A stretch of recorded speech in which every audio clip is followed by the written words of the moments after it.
I don't remember what the prompt was, but I wrote this little piece from a prompt. I just don't remember what it was. It's called Hot Deal. Have I got a hot deal for you, the man said. I halted on my way past to look at the street vendor with his array of shiny watches and doodads. I don't think so, I said. Oh, but all my wares are on this table, brother, he proclaimed. There was a devilish look in his eye. My attention snagged, I stopped for a minute. The wares I could see were watches, bracelets, and other jewelry, along with cool sunglasses and other aids to vanity. So what else you got? How about I can grant your fondest desire, the man said. I looked at him with his dusty shirt, sleeves cut off, and worn jeans that carried strategic holes in them. The man was right in style in the neighborhood. What if I want a mansion? That can be arranged. Okay, how about a brand new sports car? That can be done. What if I want a certain woman, the most beautiful woman in the world, to fall in love with me? All that can be done. I have the power. I shook my head in wonder. I don't think so, I said. What do you charge for your services? Nothing much, and you don't have to pay right away. I have a deferred payment plan. So this is like installment buying. I get what I want right away, but I don't have to pay until later. I'll bet the price will be hefty then. It's a small price to pay for what you really want. Okay, I said. I want to be President of the United States. That will take a year, the man said. When you're elected, you need to come back to see me.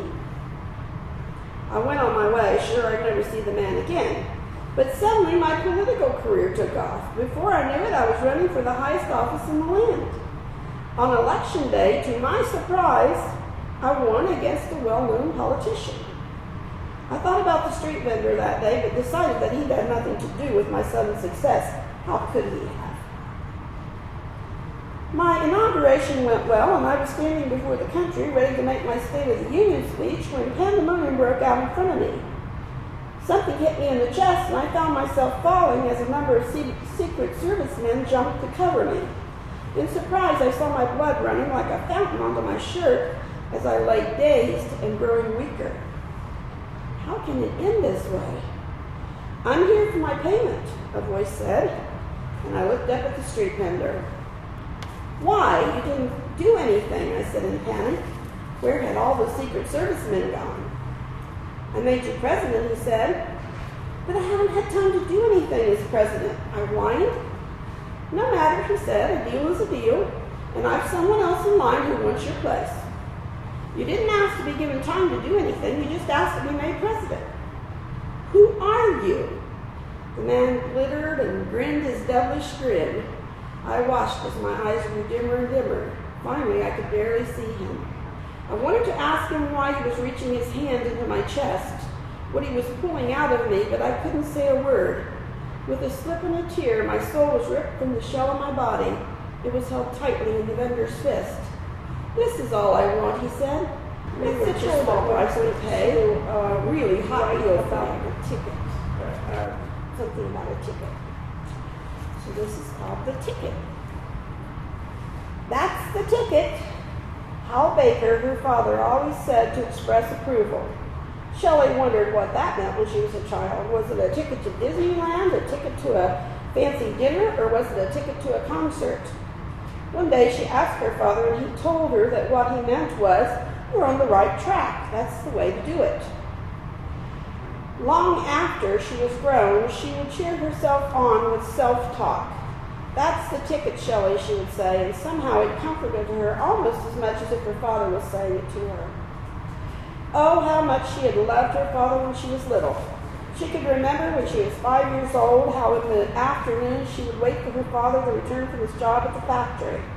He got off at 3 o'clock, and she would sit looking out the window watching for him. The factory was close by, and she could watch for him to walk up her street swinging his old black lunchbox. Sometimes he would have a pie or other pastry in his lunchbox, and he would give it to her. She loved pie. Other times she would ask, "What's in your pocket?" My pocket, he would say, pretending to misunderstand. Your pocket, right here, Shelley would exclaim and pull at his shirt pocket. Hal would look at her, and then, as if in surprise, pat and feel in his pocket. He would take a long time at this, and Shelley would reach up to check inside the pocket herself. Usually he had a lollipop or some other kind of candy treat in there and would say, well now, where did this come from? He would always give the treat to Shelley, and she would sit there in his lap eating it. She loved those times. Once he realized that she was always sitting and looking out the window waiting for him. Her daddy started to slip around to the back of the house. He would come in the back door, tiptoe into the living room where she waited, and sweep her up suddenly from behind, kissing her cheeks. Shelley whooped in surprise and fear the first time he did this, but soon learned his strategy. However, she pretended not to know. Even when she saw him slip around the corner of the house to get to the back door, she pretended to expect him to come in the front door. She would sit quietly looking out the window, waiting. Sometimes she heard him walking stealthily behind her, but she would not look. She would even yell out as if surprised when he grabbed her out of the chair. That was the way to play the game. Daddy would be disappointed if she knew about his surprise. Later, when she became disillusioned with her father, she still remembered how she used to feel being his little girl. She had taken his love for granted then, and it hurt to believe that she had been mistaken. It hurt to feel that her father was not the all-powerful, laughing, wonderful man that she had thought him to be. Now she knew of his weakness and his feet of clay. Shelley's relationship with her mother was different. Her mother ran the house when she was little, that was clear. Her mother, who other people called Jan, treated Hal as if he was just another big kid. She was the responsible one. She cooked, cleaned, made sure the meals and everything was on time. She did the laundry and hung the clothes out to dry on the clothesline. She sent Shelley to wash her hands before meals and taught her to mind her manners at the table. She yelled at Hal when he taught his daughter bad manners, for example. Shelley respected and even feared her mother, but she was not as close to her as she was to Daddy during the early years. She was about 8 or 9 when she first started to notice things about her family. She noticed that she and her mother could both read and write, but that Dad could barely do either. This was amazing to her, and it took away a little of her pride in her father. Her mother, Jan, was a teetotaler, a Christian lady who hated the demon alcohol. Hal liked to flirt with that same demon. Sometimes her father would come home having drunk something alcoholic, and there would be terrible fights between her parents. Her mother always seemed to win, but even so, her father would do it again and again. She suspected that her mother was right. Alcohol was a bad thing, and Daddy shouldn't be drinking it. However, she felt sorry for Daddy and hated the fighting. She wished that Daddy would not drink that stuff. She did not want him to be yelled at. As time went on, she noticed more and more. One day, she watched her father and a couple of other men as they passed a bottle of whiskey from man to man out behind the barn. She was ashamed that her father was hiding out there drinking so that her mother would not see him. She was ashamed of him both because he was doing something bad, drinking, and also because he was hiding it.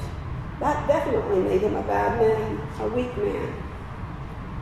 She heard him tell one of the other men, "That's a good old granddad. That's good, old granddad, that's the ticket." Shelley thought it was surely a ticket to trouble. She was right and lay awake most of the night, sickened by the ferocity of the fighting between her mom and Dad. Her mother was furious with Hal, who had come into the house staggering and disoriented after several hours with his friends out in the barn. In severe frustration, Jan had yelled at him, "I hope you don't live until morning." Lying in her bed, Shelley cried and prayed that her mother had not cursed him. She was afraid that in the morning her father would be dead. She got almost no sleep that night, although the fighting stopped about 1 a.m. It did relieve her somewhat to find that her father was okay in the morning, although he was groaning and complaining of a headache. At least the wish, the curse, had not killed him. She felt so torn. She believed that Daddy was doing wrong, but she could not forget how much she loved him. She was ashamed of some of the things he did. She wanted to protect him. Other things happened. She noticed that Daddy didn't stay with his jobs for very long. Often they did not have food to eat. Daddy didn't get along with other men sometimes, and he would come home after a fight, sore or bruised with black eyes or cuts on his face. That scared her too. This was another thing that her parents fought about. She was afraid of the fighting. Someone might hurt Daddy. She hated the battles between her parents even more. Shelley wished she had a sister to talk to about this, but she was an only child. She couldn't talk to her mother and Daddy wouldn't listen to her worries. He would just make a joke and tickle her to distract her from what she was trying to say. This state of affairs lasted all through her childhood and teenage years. Shelley was 20 now and out on her own. Her parents were still together and lived 30 miles away in the house where Shelley had grown up. She contemplated these memories as she picked up the phone to call her Aunt Josie. Josie was Hal's sister, and she hardly ever called Shelley, but today she had left her a message asking Shelley to call her back. Shelley was concerned that something might be wrong. She dialed the number and waited for an answering machine to pick up first, then her aunt's voice came on. Hello? Hi, Aunt Josie. You wanted me to call you? Yes, thanks for getting back to me so soon. I wanted to talk to you about your father. Is he all right? He's okay for now, but he has a serious health problem. I didn't know if your mother would want to bother you with it, but I thought you needed to know. What is it? I don't know if you were ever told about Hal's head injury from when he was a kid or not. He fell off a ladder and hit the back of his head. We never knew how much that was going to affect him.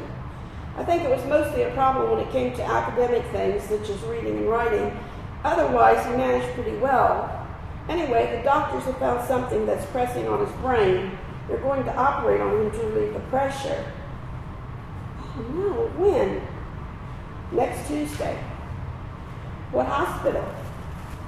St. Michael's. Well, you know I'll be there. Poor Dad. I've always worried about him. I knew that accident changed him. He got along with everyone before the fall, and after that he had no patience, and he would get very frustrated when things didn't go right. Maybe this surgery has been needed for a long time, Josie said. That puts things into a new light for me too, Shelley said. It explains a lot of things that have happened. I always wondered why he couldn't read and write better and why he was always getting into disagreements with other people. I expect that might have affected things on the job too. Yeah, I'm sure it did. He's a good man, but people who have head injuries often have poor impulse control. They get frustrated easily and might have problems working with other people. I think he was always a good father to you, though, wasn't he? Shelley thought about that a moment and realized that it was true. Yes, she agreed. He has been. Tuesday's surgery started on time, but 2 hours later they had not heard a thing. Shelley sat in the waiting room with her mother and her aunt, trying hard to relax, but unable to. Another hour went by, and still no word. I lost my place.